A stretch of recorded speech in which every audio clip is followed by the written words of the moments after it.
On-screen credit. Written by Pamela Skillings. You walked out of the conference room with a genuine smile stretching across your face. The handshake felt firm. The conversation flowed with an easy rhythm, and the connection with the hiring manager seemed palpable. You felt sure this was it. Every question they asked was a perfect setup for one of your well-practiced stories, showcasing your experience and your skills with precision. You had the right qualifications listed on your CV, your background was a near-perfect match for the job description, and you felt a surge of confidence that you hadn't felt in weeks. You mentally started planning your commute to the new office, believing the job offer was merely a formality at this point. Then, a few days later, an email notification pops up on your screen. The subject line is neutral, but your heart quickens with a mix of anticipation and dread. The confident feeling you held just days ago evaporates, replaced by a cold, heavy sense of confusion. The words hit hard, like a sudden and unexpected wall. You feel a familiar sting of disappointment, a wave of sadness, and above all, you are left with a single looping question. Why didn't I get it? They seem to like me. I was qualified. This experience is incredibly common, a shared moment of frustration for countless talented and qualified professionals. Many good people just like you receive this exact same message, leaving them to wonder what went wrong in the space between a great conversation and a final decision. The reasons are often not as straightforward as a lack of skills or experience. Sometimes the smallest, most subtle factors can make a significant difference in a highly competitive environment. Beyond the tasks and responsibilities listed in a job description, companies are living, breathing ecosystems of people, unique personalities, communication styles, unwritten rules of engagement. Every team has a distinct rhythm and culture. Some teams thrive on quiet, independent work. Others flourish in a loud, collaborative environment. A hiring manager's primary goal is to envision integration after verifying skills. A highly skilled professional who doesn't align with the team's style can create friction. That's why cultural fit is a critical hiring metric. Let's consider a real-world example. Imagine a marketing team operating at breakneck pace. Their meetings are fast and energetic. Everyone is expected to jump in with ideas. They value vocal participation as a sign of engagement. You, on the other hand, are a more thoughtful and methodical professional. You prefer to listen carefully, process internally, and present conclusions once they're well-reasoned. While your work is consistently excellent, the team might worry interpreting your quiet nature as a lack of enthusiasm or an inability to keep up with rapid-fire problem-solving. This is where you can take proactive steps to bridge the gap. During your next interview, make it a point to ask about the team's dynamics directly. A simple question, like, could you describe the team's communication style and how you all prefer to collaborate on projects? Listen carefully to their answer. Then tailor your own stories to demonstrate your adaptability. You could say, I naturally tend to be a careful listener. But I found that in dynamic teams, it's important to share initial thoughts to help move the conversation forward, and am very comfortable doing that. The tip here is simple research and adapt. Before the interview, look at the company's social media. Look at their About Us page.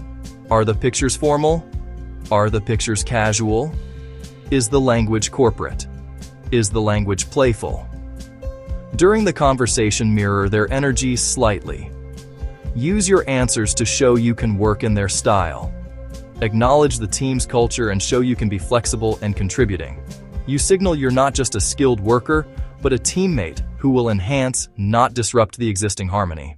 Your technical abilities and past experiences are your hard skills. They are the essential tools that get you through the door for an interview. However, soft skills determine how effectively you use those tools in a team. These are the interpersonal attributes, your communication style, your emotional intelligence, your attitude, your manners. Employers watch subtle signals throughout the interview. They watch your tone of voice, your ability to listen, the way you structure your answers. A candidate who communicates with clarity, confidence, warmth builds trust instantly. One who sounds flat, arrogant, disorganized can lose it just as fast. Picture a technically correct candidate who, when asked about a project, lists every step in meticulous detail. Their tone is monotonous. They avoid genuine eye contact. Their answers are long-winded and full of jargon, so the interviewer loses the main point. Your expertise can fall flat if you haven't researched the company. The most impressive candidates don't just sell their skills. They show how their skills solve the company's specific problems. A prepared candidate links their strategy directly to the company's world. Failing to do so sends a clear message. You want a job, not this job. Start with the company's official website, About Us Mission Press. Then search LinkedIn for the company. Look up the hiring manager's profile and potential team members' profiles. Try to identify one specific product you find interesting and one recent challenge or accomplishment you can mention. This small investment of time pays huge dividends during the interview. The actionable tip is to weave your research directly into your answers. Instead of just saying I have great project management skills, say I saw in a recent press release that you're launching the new X Series product line next quarter.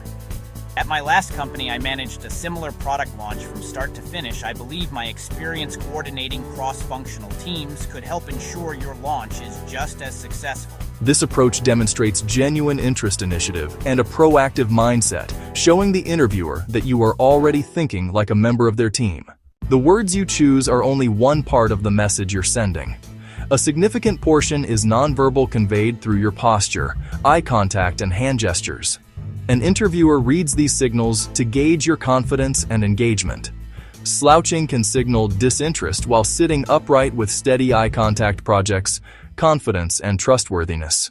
Sometimes, not getting an offer has nothing to do with you. Many hiring decisions are determined by internal factors outside your control. Unexpected budget cuts, a hiring freeze, or a sudden strategy pivot can end a promising hiring process, or the position might be filled internally. Your stellar performance can become irrelevant in an instant. In today's high-volume hiring market, your resume may have to pass through a digital gatekeeper before it ever reaches human eyes. Many companies now use applicant tracking systems, which are AI-powered software programs that scan resumes for specific keyword skills formatting. If your CV isn't optimized for these systems, it can be filtered out automatically.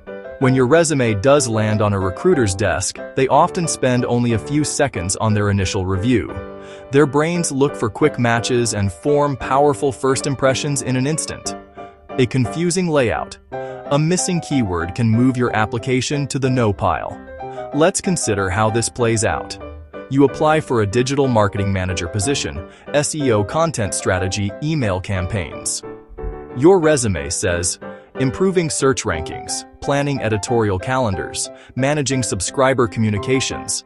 The ATS may not recognize these synonyms and could score you poorly. A human scanning quickly might not connect your phrasing and may overlook your qualifications in their haste to find an exact keyword match. Receiving a rejection after a promising interview is disheartening. It can make you question your abilities, but remember, a single no is not a final verdict. Allow a moment to feel the disappointment, then pivot to reflection and action. Ask, what is one small thing I can learn or improve for next time? That self-awareness is invaluable.